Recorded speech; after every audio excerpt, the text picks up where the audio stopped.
আলাইকুম। স্বাগত জানাচ্ছি এশিয়া বাংলা সংবাদে।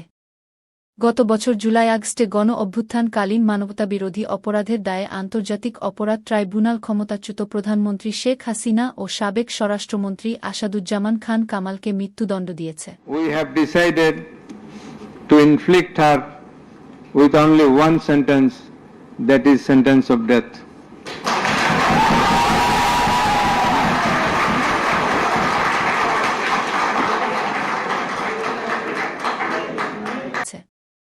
পাঁচ অভিযোগের মধ্যে তিনটিতে শেখ হাসিনার মৃত্যুদণ্ড ও বাকিগুলোতে আমৃত্যু কারাদণ্ড হয়েছে।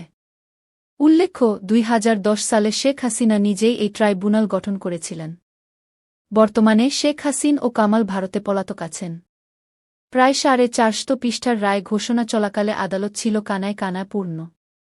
বাংলাদেশ টেলিভিশন ও বিভিন্ন গণমাধ্যম সরাসরি সম্প্রচার করে এই রায়।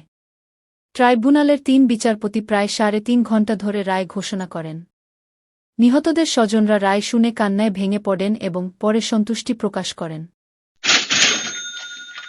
মালয়েশিয়া প্রবাসী বিশিষ্ট ব্যবসায়ী মাছিমখো গ্রুপ এর প্রতিষ্ঠাতা পরিচালক জনাব মুরাদ ইসলাম এই রায়কে জনগণের ইচ্ছার প্রতিফলন বলে মন্তব্য করেন।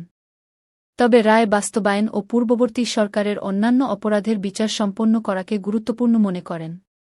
ইন্দোনেশিয়া প্রবাসী বিশিষ্ট ব্যবসায়ী আফনিক গ্রুপ এর প্রতিষ্ঠাতা পরিচালক জনাব সাজিদ ভুইয়া মত দেন যে আইনের শাসন সবার জন্য সমানভাবে প্রযোজ্য এবং দেশে স্থায়ী শান্তি ও রাজনৈতিক স্থিতিশীলতা অপরিহার্য। ইন্দোনেশিয়ার বিশিষ্ট শিল্পপতি জনাব দিন মুহম্মদ জর্জ ওওয়েল এর বিখ্যাত গল্প অ্যানিমাল ফার্ম এর উদাহরণ দিয়ে বলেছেন, রাজনীতিতে ক্ষমতার পালা বদল চলে এবং একটি বিশেষ শ্রেণী পালাক্রমে ক্ষমতায় থাকে। এসবের ভেতরে জনগণের ভাগ্যের কোনো পরিবর্তন হয় না। অস্ট্রেলিয়ার বিশিষ্ট ব্যবসায়ী ও সমাজসেবক জনাব বদরুল আলম বিপ্লব জোর দেন যে বিচার ও শাস্তির চেয়ে দেশের সার্বিক মঙ্গলই প্রাধান্য পেতে হবে। তার মতে, প্রতিহিংসার রাজনীতি পরিত্যাগ করে আইনের শাসন প্রতিষ্ঠাই জাতির জন্য কল্যাণকর। পর্তুগাল প্রবাসী মডেল রাজু আহমেদ বর্তমান সরকারের সাংবিধানিক বৈধতা নিয়ে প্রশ্ন তোলেন, যা এই রায়ের বৈধতাকেও সন্দেহের দৃষ্টিতে দেখে। ইন্দোনেশিয়ার জনপ্রিয় লেখক ও গবেষক এস.এম. এলিট রায়টিকে একটি ক্ষতিকর প্রথার সূচনা বলে উল্লেখ করেন এবং ভবিষ্যতে সকল ক্ষমতাচ্যুত নেতার মৃত্যুদণ্ডের আশঙ্কা প্রকাশ করেন। তার মূল দাবি, একটি গণতান্ত্রিক পরিবেশ গড়ে তোলা যেখানে কাউকেই ক্ষমতাচ্যুত করার প্রয়োজন হবে না, শাস্তি দেবার প্রয়োজন হবে না। সবার মতামতে একটি গণতান্ত্রিক সমাজের জন্য মূল্যবান।